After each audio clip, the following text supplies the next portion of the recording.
Hello, everyone, and welcome to KSUIF's Cinema Strategies. I am Samuel Teyssier, the head of organizational outreach for KSUIF, and today I'm joined by a ping pong history expert, an acclaimed journalist, a contestant on Cash Cab, and a subject of a Wesley Wills song. With me today is the director of Class Action Park, and that is Seth Porges. Thank you so much, Seth, for joining me today. Of course, it's pinball, not ping pong, but close enough. Close enough. I love different games. I love ping pong so much, and that always gets stuck in my head. But thank you for joining me. Pinball is your expertise, and just to start us off today, Seth, what is the last film that you have seen? Oh my goodness. I think it might have been the Snyder cut of Justice League, actually. I was watching it the other day. I mean, is calling that a film even fair? It's like 4 hours long. 4 hours. Yeah, I'm pretty sure that was the last movie I watched. Yeah. What did you think of it, Seth?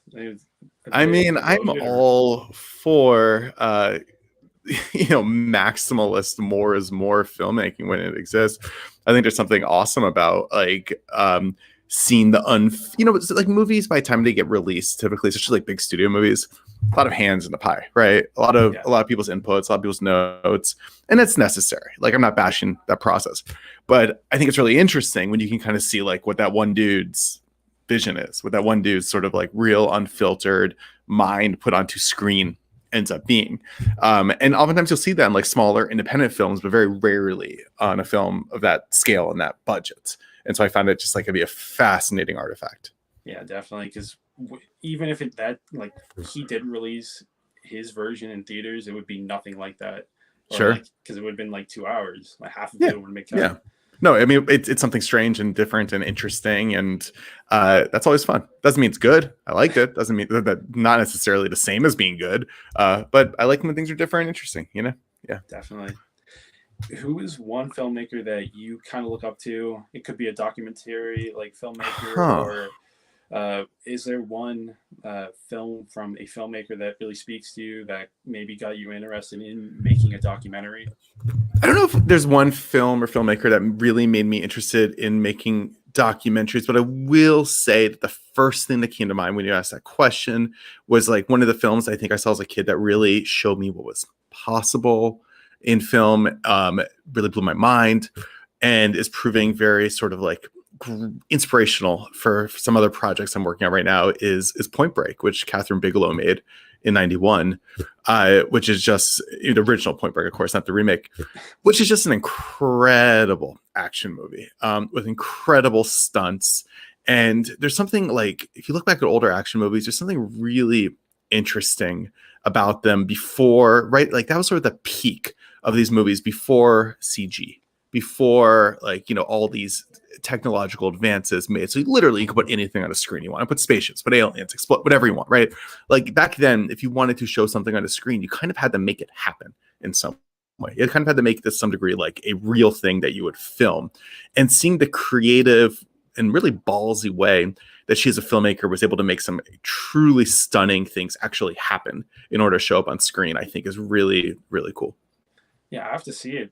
And it's really interesting to me on how that inspires your documentary work, just because it's like it's not a documentary. Yeah, well, yeah, but my movies, Class Action Park was my first. I have others in the works, though. I think of my part of my, let's just say, signature style. I don't think that would be the thing, but a lot of where I draw my inspiration from is sort of trafficking in the language of popular film and of movies and genres I think people are innately familiar with and interested in. Class Action Park is in many ways sort of a subversion and an homage and a tribute and a whatever to 80s movies. Movies like Goonies or Stand By Me or Breakfast Club, and sort of part of our goal is sort of present the context for those films. And their complete lack of parental supervision, but also kind of show, I think look like Stranger Things, which took those movies And it took growing up in 80s in general, which is a truly terrifying thing, growing up in 80s in general, and transformed all of that innate terror into like the Demigorgon, into these demonic presences and these demons and these evils and these monsters. And I think with Class Action Park and with Action Park in general, it's about kind of stripping away that metaphor and showing like the true horror that sort of undergirded all of what it was like growing up in the 80s, but then also those movies in general. And so I like to sort of like traffic in the expectations and the pre-existing, I assume people have seen certain movies. I assume people like certain movies. I assume people recognize certain things, and using that as a way of, working my way into people's heads. Yeah, definitely. Because Action Park was scary as it was, and you really don't even have to have a symbol as the Demigorgon to hide that, because it was very scary as it was. Yeah. Get rid of the allegory. No metaphor. It's just a crazy looping water slide with teeth. You don't need to make up a demon. That is really horrifying, because I, as a kind of adventure enthusiast, I would love to go on that cannonball, the cannonball slide. Cannonball loop. But teeth is one thing where that's like primal Freudian Lovecraftian monster stuff right there. Like, I mean, that's the stuff of nightmares. And it's really interesting. I think when our movie first came out, before, now a lot of people know, but when it first came out, nobody knew what our movie was. There wasn't like a huge marketing campaign or ads for it or anything like that. And then people were like, oh, cool, movie about a crazy water park. And then you get to like 10 minutes in and there's a water slide with the teeth in it. And then you start looking at Twitter, and it's like, that's where the tweets begin. That's when people are like, what, WTF? Like, what am I watching here? Yeah. As you were growing up in Indiana, Seth, was filmmaking on your radar as a possible I did not grow up in Indiana. Oh, my bad. my bad. I grew up near DC. Yeah. My bad. When you grew up near DC, Seth, was filmmaking on your radar as a possible career? No. Journalism was, though. And I think one of the reasons I never even imagined I could make films was because it seems so wild and out there, and like it'd like be like sometimes I'm gonna be a rock star, like sure, in my dreams, right? Like, go for it, good luck, kid. And also I think my perception about what it meant to make a film was that it was sort of out of bounds to people who may not have a highly technical background, which I don't, right? And what I realized as I actually made a film is, just as if I was going to make a software company or anything else, there's other people who can do a lot of specific tasks better than I ever could. So as a director, it's not necessarily my job to be the camera guy. It's not necessarily my job to edit the film. But what could be my job, which I realize, which is something that I think is much more natural for who I am, is to understand the story, to find the sources, to find the material, to put it all together, to unearth the meaning, and to tell the story. And to really say, like, if this is a story I could tell somebody at a party, keep them enthralled for a long period of time, but what if I could put that to film? What would it take? What do I actually need on camera? And how do I get that, right? And is it via archival footage, which we use quite a bit of in Class Action Park? Is it via shooting stuff ourselves? And so you look at Class Action Park as a movie and what it actually consists of. It's sit-down interviews and archival footage and a little bit of B-roll, really. But it's not a big movie in terms of, it feels bigger. The scale feels bigger because of all the archival, and because the archival stretches over all these years and takes you all these cool places and brings all these water slides to life. In terms of what we actually produced, it was much more like the story and the characters carry it a long way. And to me, it was really liberating realizing that filmmaking could be something accessible to somebody without a highly technical background, such as myself. Yeah, and I could see throughout the documentary that your voice really shows through as a journalist as well, because you implant yourself as kind of a driving force to kind of steer the kind of narrative to it's as a transition I'm in the movie a little bit as a talking head. I kind of wish, if I can be honest, that I was in it less or not at all. But sometimes, but our movie is a very efficient film, right? It's 90 minutes, it has a lot of information to get across, and sometimes you just need somebody who knows the material to put out there and say it, right? And I'll say, like, my interview was recorded before we had a narrator involved in the picture. And so a lot of, so in earlier cuts, I was in it quite a bit more, but that was sort of made redundant once we had a narrator who could sort of serve the same purpose. Did you always intend for there to be a narrator? No. Okay. No. And I think, like any project, you want to kind of keep an open mind about those sorts of things, unless it's like, March of the Penguins or something. Like, there's no way you're making that movie without a narrator, right? But you really, like, when you construct these movies, you're basically building a building. You're building a building, and you're getting your bricks in, and you don't really know what they look like until they get a comment. You don't know, like, what you're going to get in that interview. You don't know what's going to be on that piece of archival tape that somebody digs up in their attic. And you have to be very flexible and pivot and also maximize cool assets or be open towards changing what you think your movie is going to be based on what certain interview subjects tell you. And so coming in and saying, like, oh yeah, we're absolutely going to, like, have a narrator, you just don't know.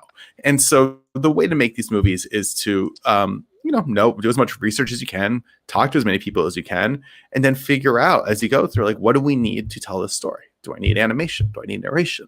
Do I need recreations? What is it that I need in order to put on screen? And then kind of figuring out, like, okay, well, I want a shot that does this. How do we get that? Is it archival? Is it recreation? Is it animation? Whatever it is, right? And then tackling that, like, one piece at a time, one brick at a time, until you have a finished film.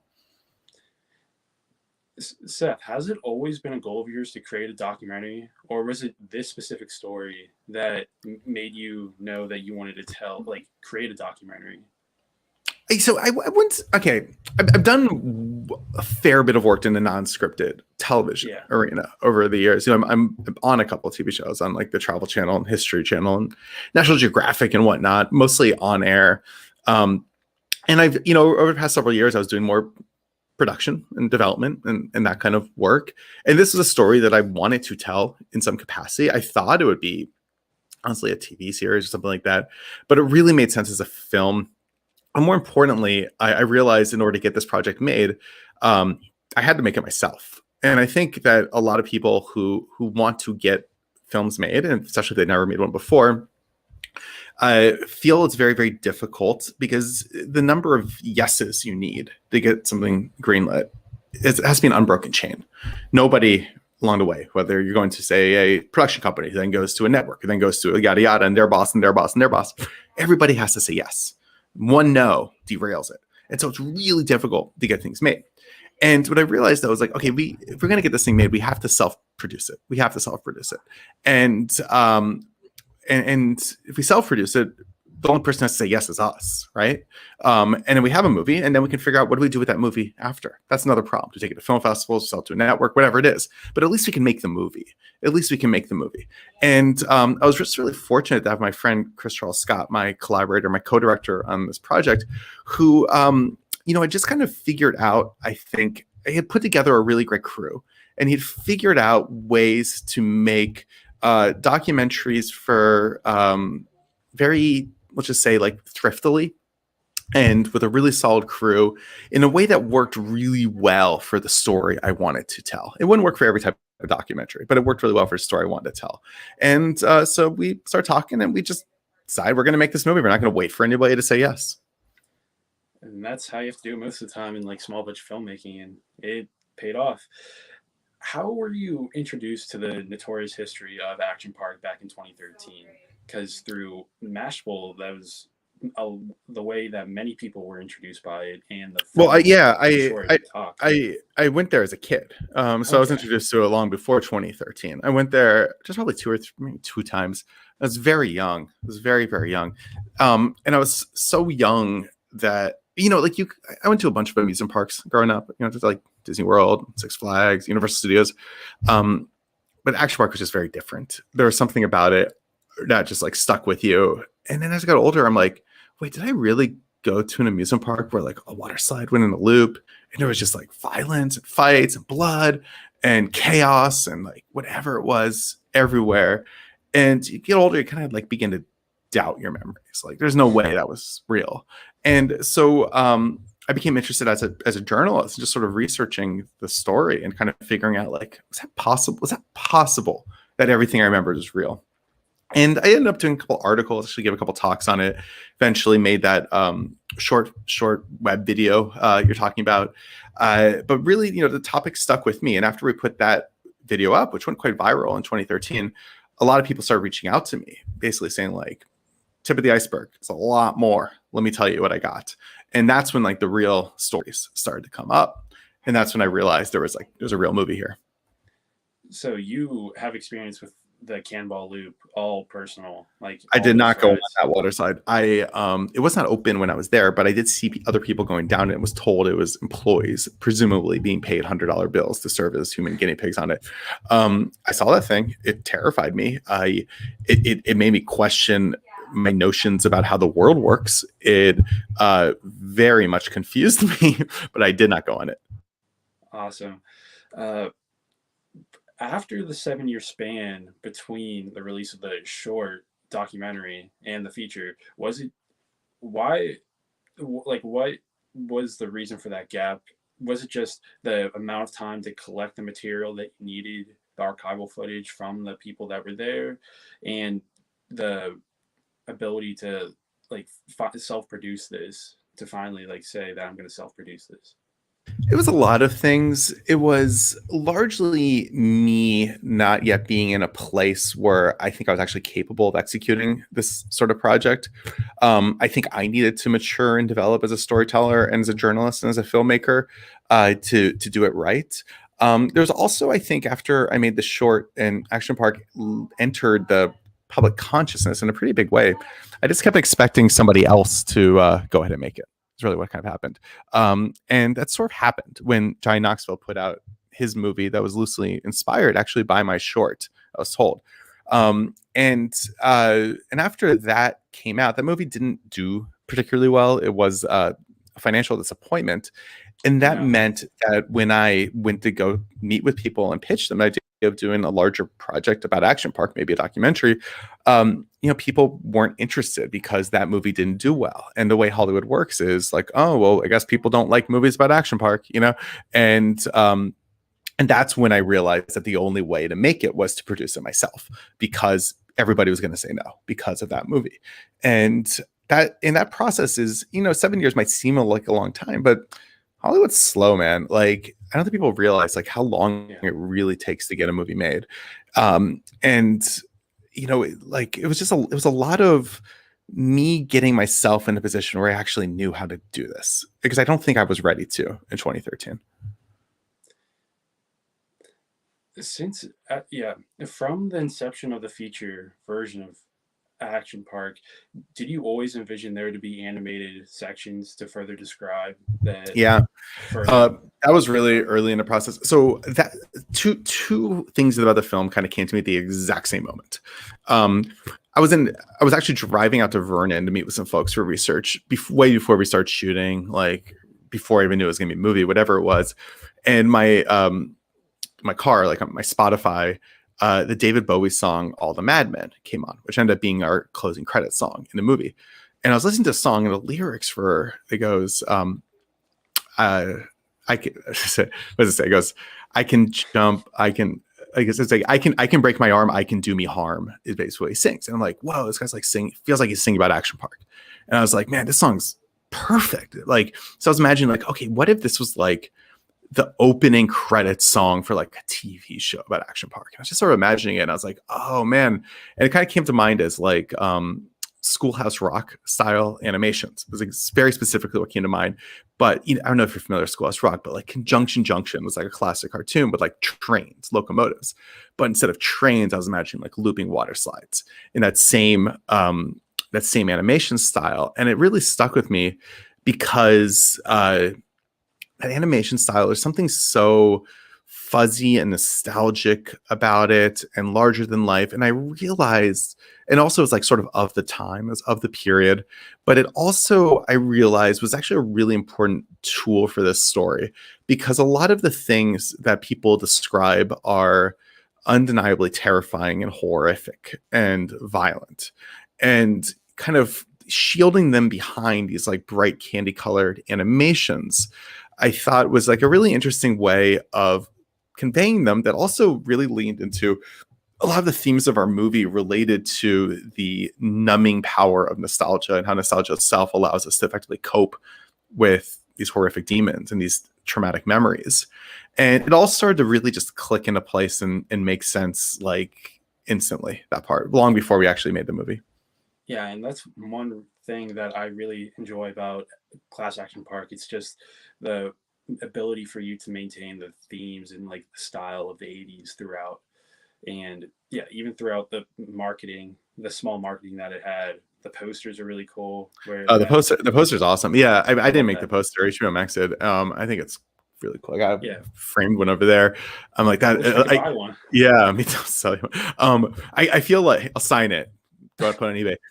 And I feel like it's like I saw it and I was like, this is the coolest movie poster I've ever seen. I was like, this is Especially awesome. for documentary. They're I usually know. kind of dull. And I'm looking at the posters behind you right now, and I'm like, those are okay, but like Class Action Park's poster is awesome. Yeah. And I don't take credit for it. It was all them. I was just like, man, it was awesome. Yeah. Yeah. So what was your relationship with Chris Charles Scott? You said before that you have a really good relationship with him. You knew him in the past. Throughout production, though, were you guys like a unified front on all the kind of tasks? Were you guys? Yeah, we were. But also, I mean, we came into it with different memories, different histories, different feelings, different ideas. And I think the final movie ended up becoming very strong, much stronger as a result of that, because it was in many ways sort of the melding of our worldviews and the ideas related to the part that we each individually gravitate towards, sort of a Lennon McCarthy thing in terms of the Beatles, right? You know, like these folks who don't always agree on things, but you kind of put them together in a song, and something like the collision kind of makes it more interesting. Chris has been a very close friend of mine for a number, maybe decade, like 10 years. We're close friends. He lives in Vegas. And literally the idea to make the movie began when I was in Vegas and we were just chatting at like a restaurant. And he was basically saying like, Seth, why haven't you gone and made like something bigger about Action Park? I told him what I just told you about, like, this keeps happening. The Knoxville movie, people keep saying no. And, you know, I was, then they were like, let's just do it. Let's just like do it. Like, what would it take? How long? And we just kind of like whipped together a very modest budget on a napkin, whipped together like a rough schedule. And we were shooting camera in like 2 months from there. Like wow. Really, really quickly. He got his crew, like they loaded up a van in Vegas with all their equipment, just 2 dudes, you know, like it's not a small crew, drove the van from Las Vegas to New Jersey. We shot the movie. So really, really quickly. But in terms of like what we bring to table, our relationship and unified, yeah, we were doing everything together. And it was largely, I think, like what we each sort of, I mean, I had the story. I went there. He had never been to Action Park, but he brought with it this outsider's perspective as a result. You know, he brought with it this idea about like, what is interesting about this? Somebody who's never heard of this place. What themes does it bring up? And for him, for me, it was largely about the characters and the story. But for him, and I give him all the credit in the world for this. I think this is what made the movie so powerful. To him, it became in many ways an allegory for growing up in the 1980s. He was the one who saw, he's like, I'm not from New Jersey. He grew up in Texas. Like, I'm from Texas.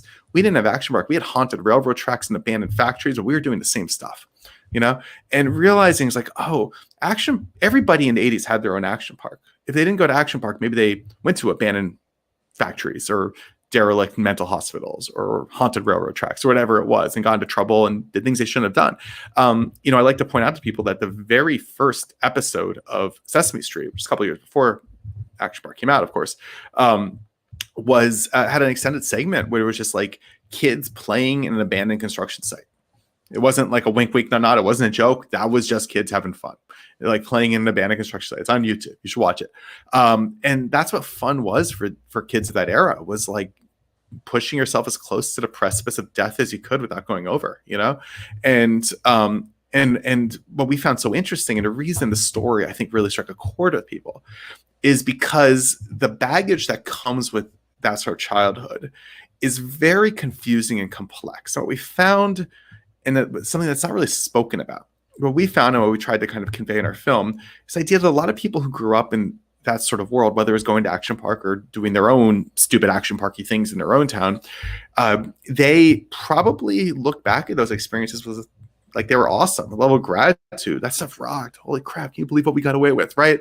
But at the same time, they know it's like, that was really messed up. My friend might have died. Like, that was traumatic. And trying to balance the feeling that I'm really glad I did these things, but my friend wasn't so lucky and he died. How do I feel about that? And that is really what the confused 1980s Gen X childhood is all about, that I don't think I'd ever really seen conveyed anywhere. And that became ultimately what our movie became about.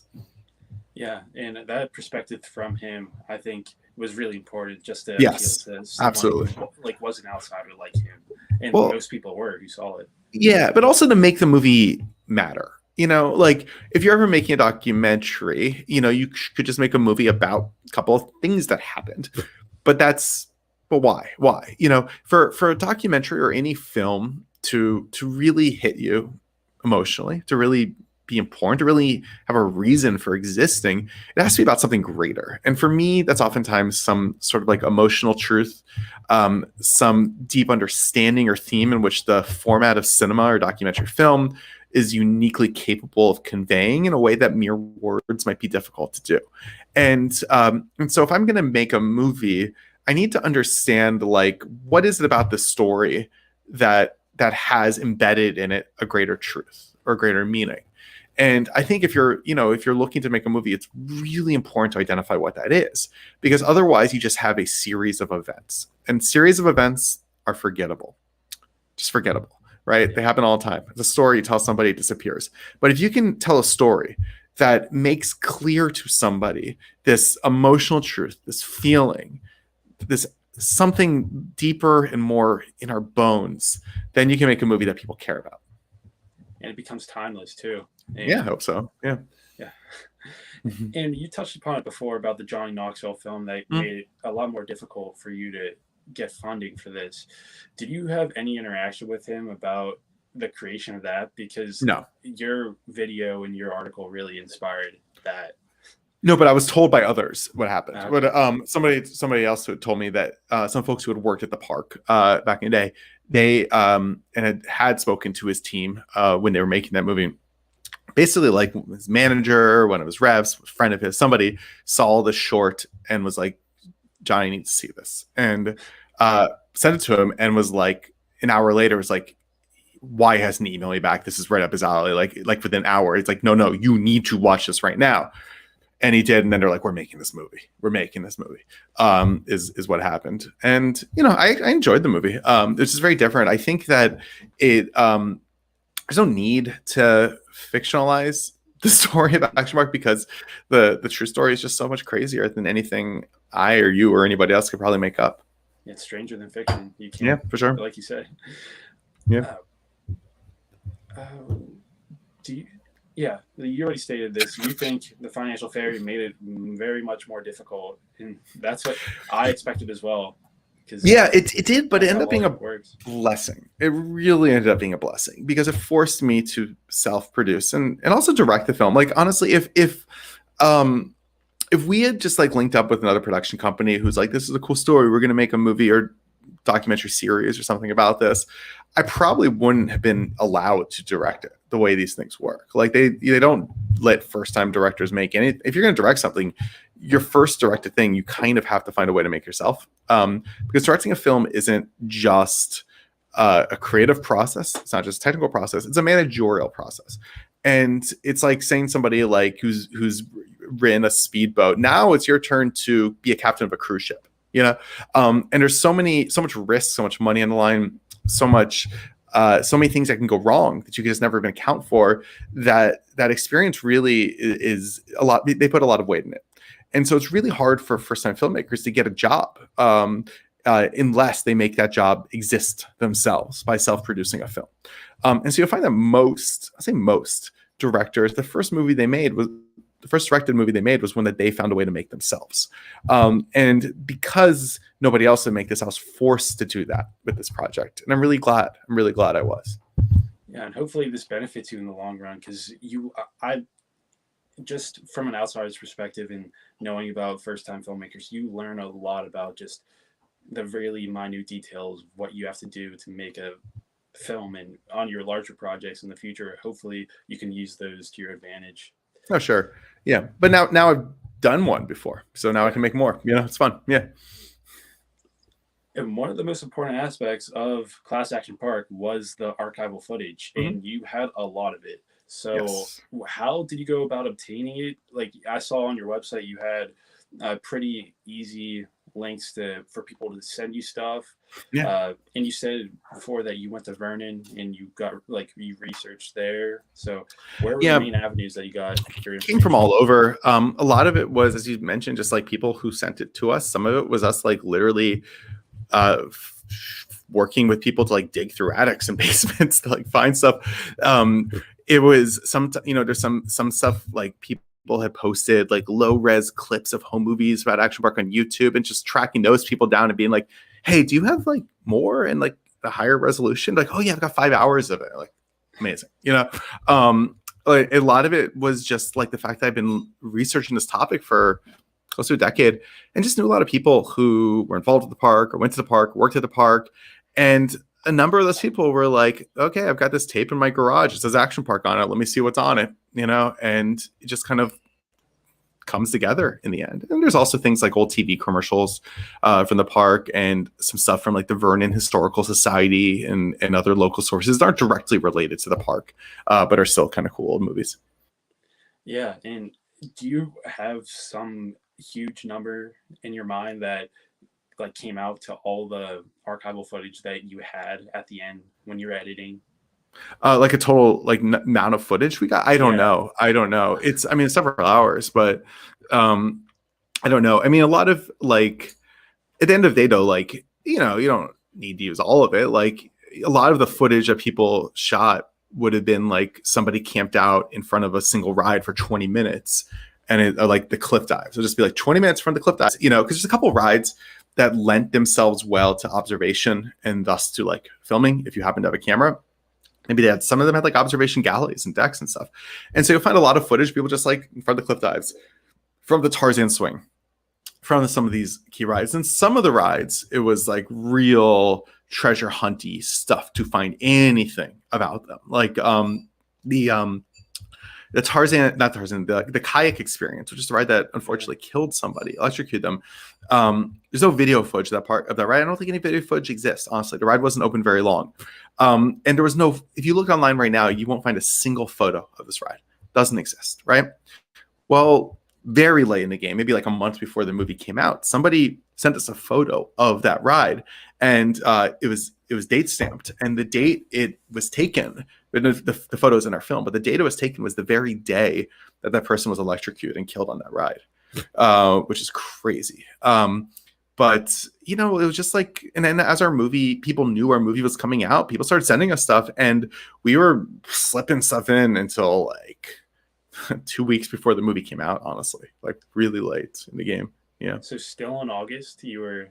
Yeah. Because it really debuted at the Florida Film Festival on yeah. the 20th. Mm-hmm. Wow.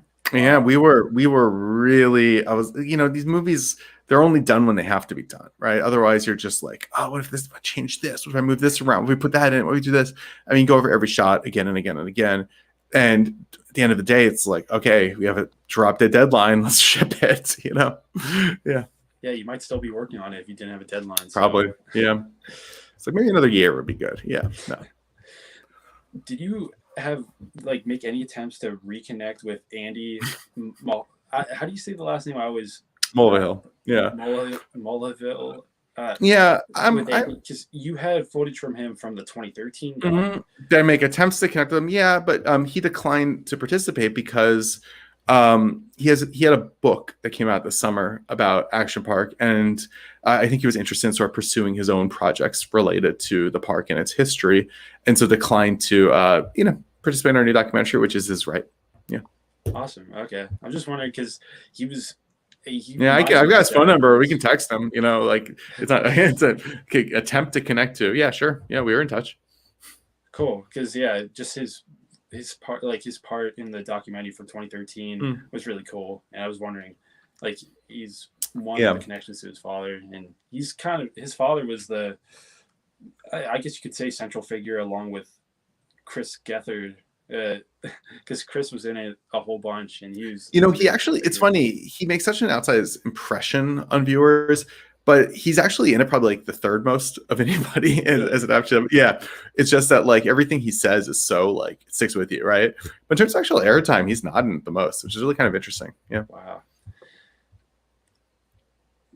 What was the focus for you of the documentary? Like, would the focus of the documentary be any different if he was a part? Well, I guess we've moved on from it, but if you did somehow get Andy to be a part of it, do you think it would have changed the overall focus of the documentary, or would it just add to his father's perspective? I mean, anytime you get any new interview subject, you never know what it's going to do to your film. You never know what they're going to give you. That will change what you decide to focus on in the end.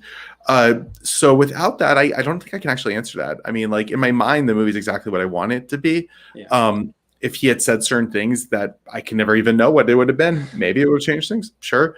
I mean, in the end, though, I think, to some degree, like certain people when they there's certain strings that come attached to putting certain people in films, and are strings that as a journalist, as a documentary filmmaker, I'm not prepared to behold myself to, right? And if somebody says that they want to be in a film but they require a certain level of control over something like that, that's not something I'm able to do.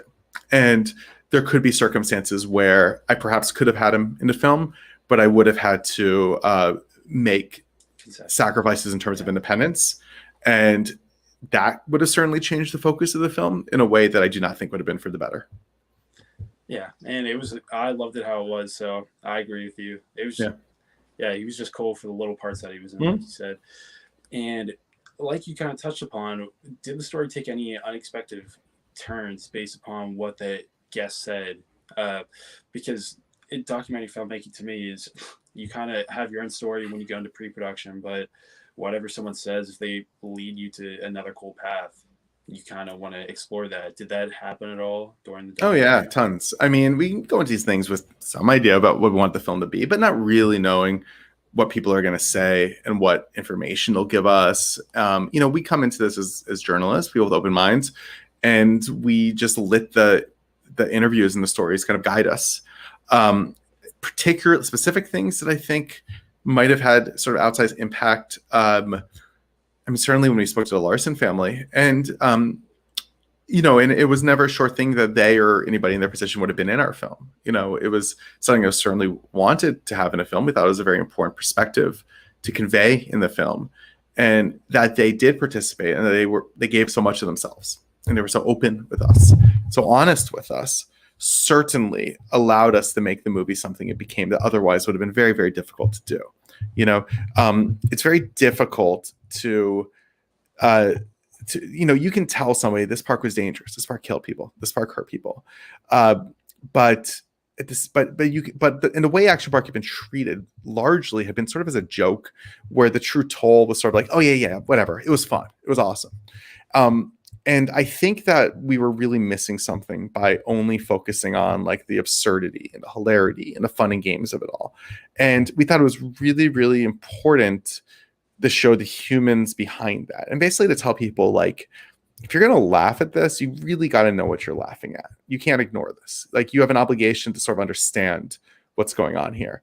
And so we wanted people to say, we want people to watch a movie that they would really love and be fun, funny, and hilarious, but we wanted them to pay a price for that hilarity. We wanted them to hurt a little bit, just like people who went to Action Park might have. And I don't think that would have been possible without the Larsons. Yeah, that was a huge part for me, because as soon as the teeth came up in the cannonball loop, I was waiting for someone to say, like, this is my scar from it, or something like that. And I was waiting for, like, listening to like a true story about like some of the victims, because I feel like if the documentary was missing that, it would be a bit hollow. It would have absolutely been hollow. It wouldn't have been a movie worth making, I'll say. It would have been it wouldn't have been a good movie for society. It would have been, I don't think the movie would have been good.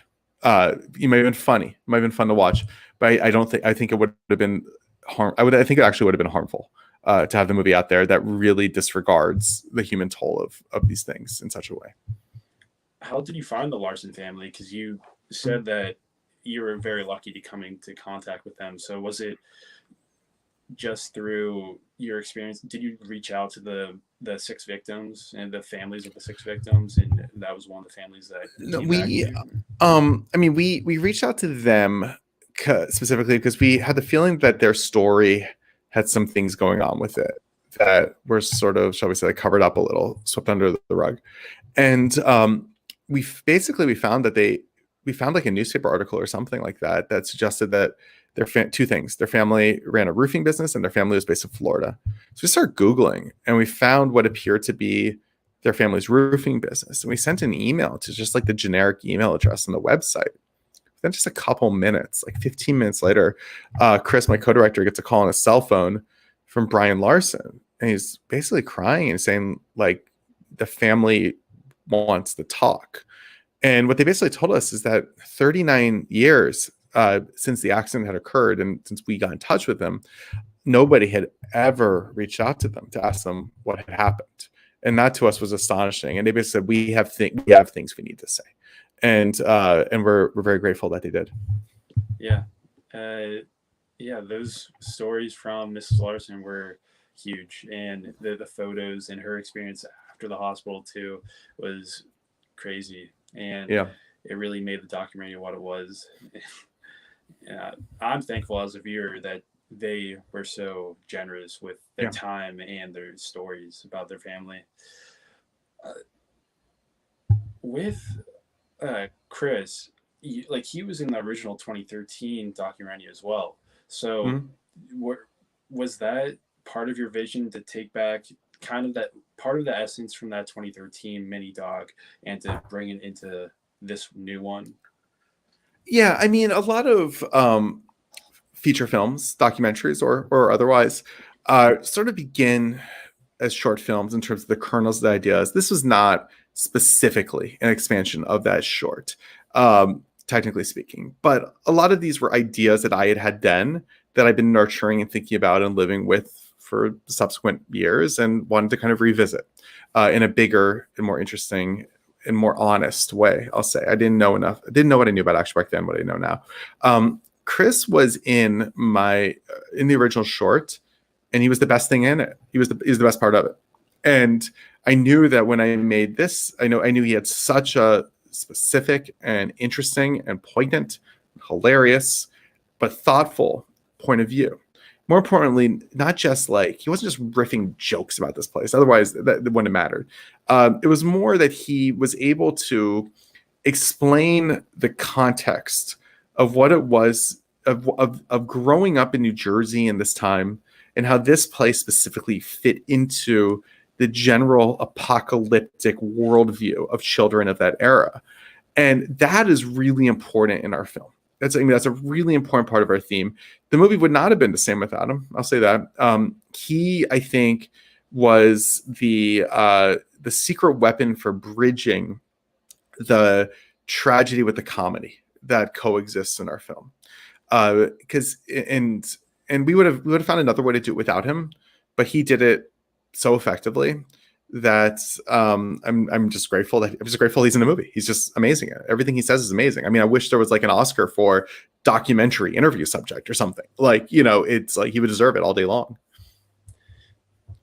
Did you feel obligated to correct any mistakes from the 2013 mini doc? Because one of the points that you did say was that George was an employee, and that's nothing on your end because all public records kind of do say that. The paper, like you say, and the 2020 doc did say that he was an employee, but as we learned, he wasn't. So did you feel like as you learned that you had to bring that back up? Absolutely.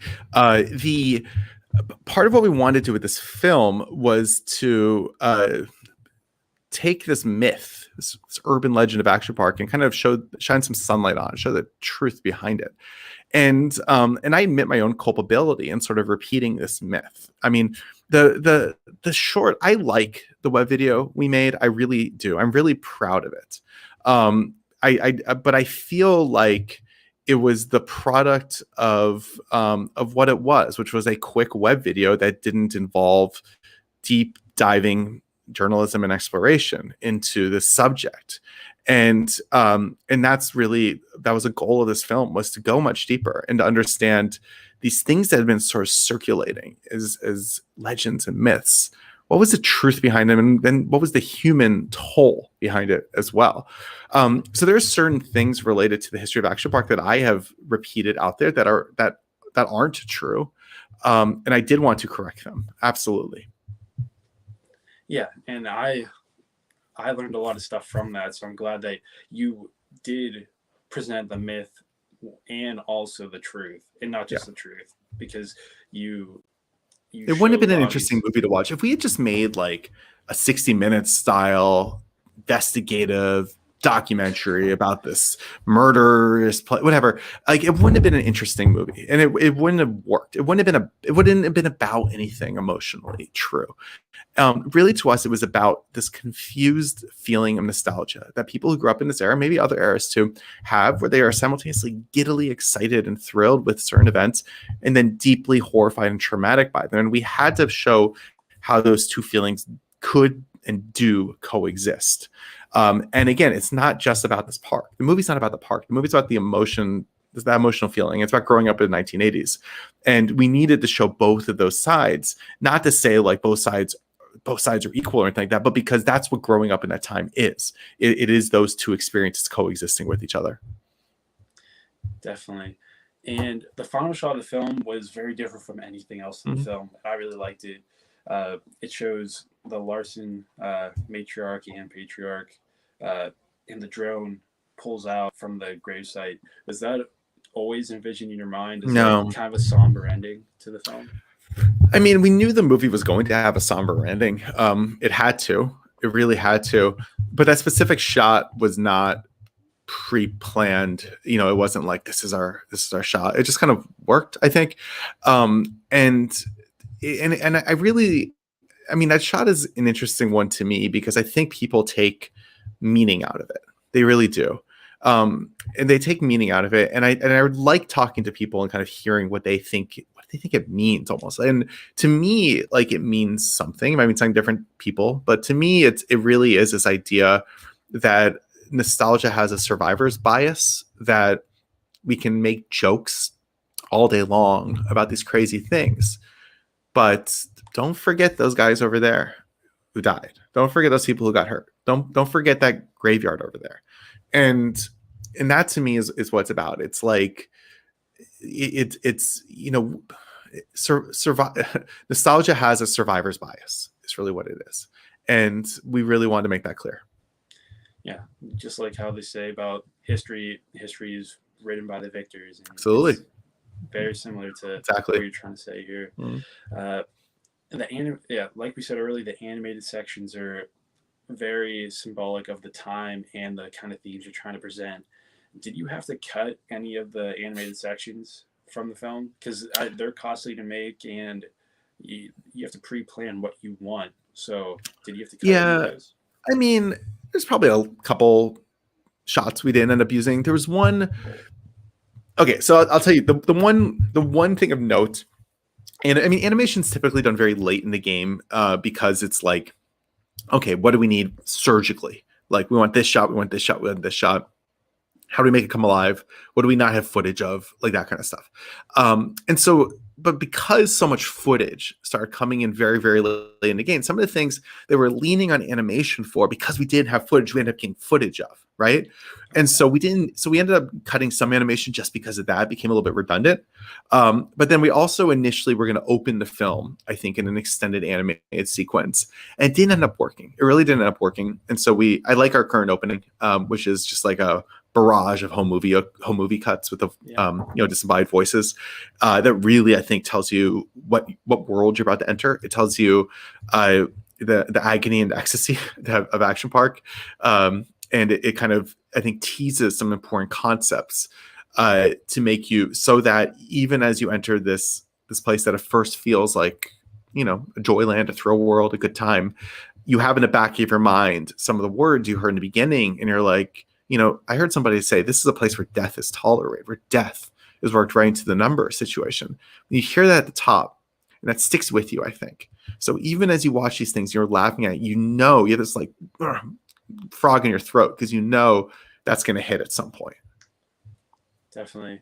And being a self-produced film, you had very small crew, I expect. You had your co-director, and you said two other like people. Yeah, what was the size of the total crew? Yeah, it was me and Chris as the co-directors, and then kind of we had a 2-man crew for video and sound and everything, and then we had a PA who, you know, our field producer effectively, but really super small. That was it. And then I mean, you have other folks who are involved at different stages in post-production, like editing and sound mixing and all that kind of stuff. But in terms of like on the ground for filming, that was it. Yeah, it was very humbling when I saw the credits, and I usually expect to sit there for like 2 minutes, and then in like maybe 20, 30 Yeah, most of our names appear multiple times too, because it's like, oh, that guy did that thing too, and that thing too, and that thing too. Let's give him 5 credits. It was a very, and I liked that way. I liked how simple it was. Like, we didn't need a million people to make this movie, and I don't think it would have been better if we had. Yeah, but it's still a high quality film, and like HBO Max and Warner Brothers picked up. So how did you come into contact with Warner Brothers and HBO Max? Was it before the film festival at Florida? Yeah, no, well, I mean, the film festival, it premiered at the film festival like 2 days before it came out on HBO Max. It wasn't, you know, we weren't like, I mean, exactly. It was like I mean, that was all happening at that point. No, the film, before we, in September of 2019, or maybe October, we released a trailer before we had distribution, before we ended up at HBO Max. We released a self-produced trailer from the film. It's kind of announcing to the world that this film existed, partially because I really wanted people to send me more home movies, you know, and and it ended up getting a fair amount of press based off of the trailer, including a rather lengthy New York Times article, which doesn't happen very often, where your movie that isn't done and doesn't have distribution ends up in a lengthy New York Times article. And that was really cool. And we had a lot of folks reach out to us after that in terms of distributors, sales agents, you know, all sorts of folks. Film wasn't done yet, though. But, you know, so we met with all sorts of people, and it just ended up being that HBO Max was just the best fit. They really got it. They got it. They let us keep it as the film we wanted it to be. They gave us notes that were good notes, you know, like we made some changes that I'm really grateful for. They were true creative partners. They're great people. They're easy to work with. And I would work with them again in a heartbeat. Yeah, that's awesome that they really gave you the freedom, and that just shows you the power of a trailer, how far that can go. Like, yeah, I like our old trailer. So I mean, we have 2 trailers online. We have the one that's like the official one that HBO Max got, which is a great trailer.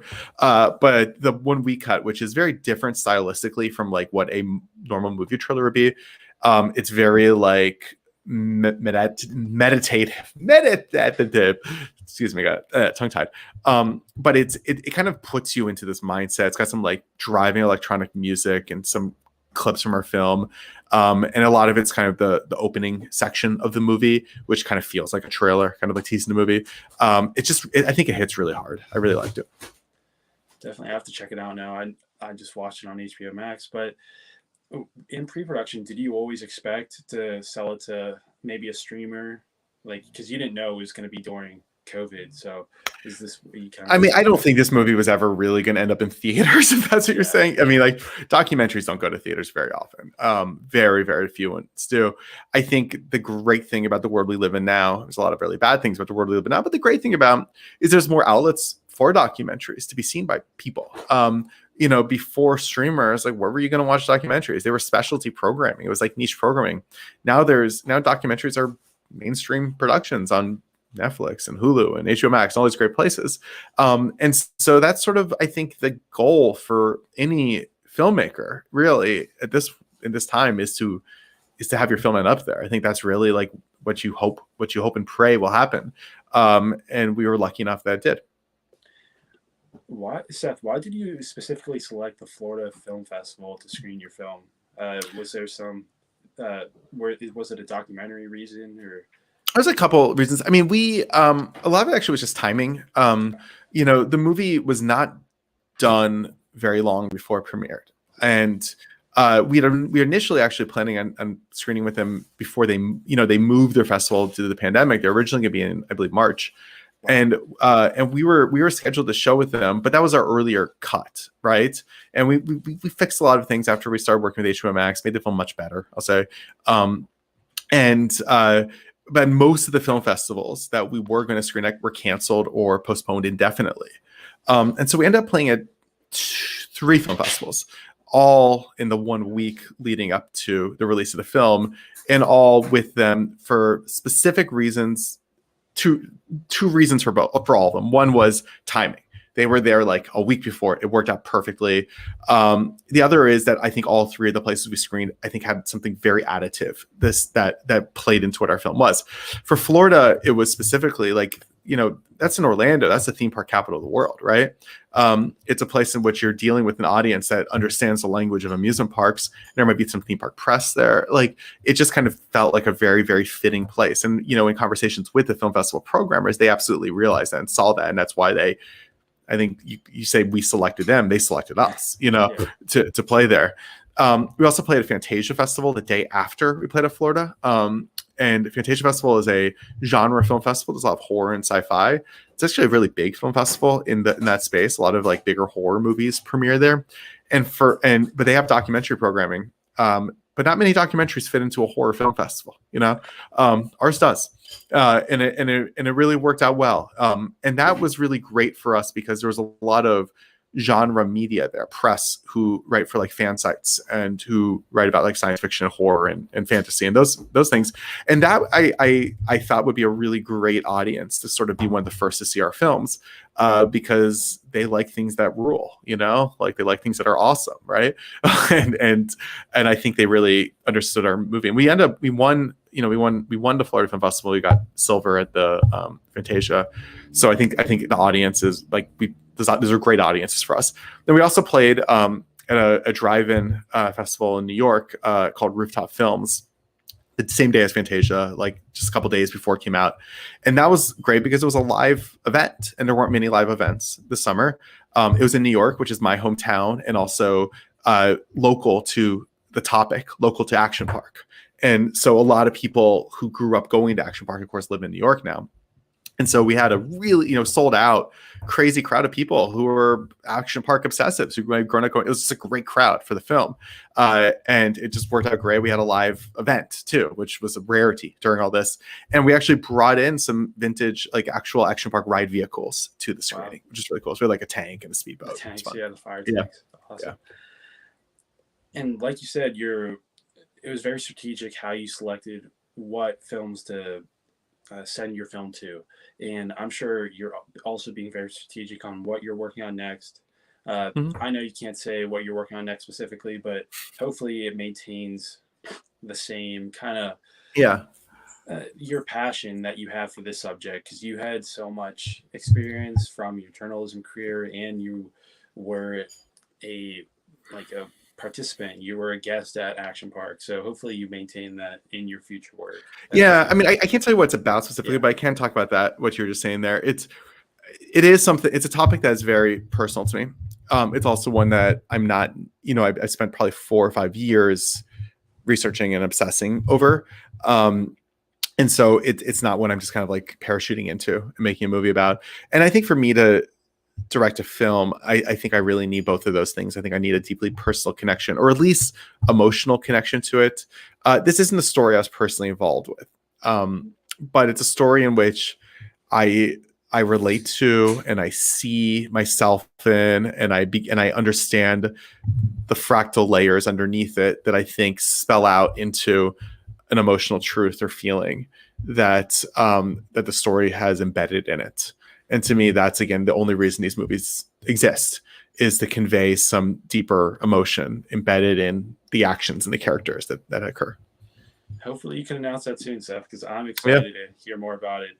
And my final question for you today is, what advice would you give to someone who is currently a journalist who has a story, who they are researching, and they think that it would work great as a documentary, just like how you kind of did?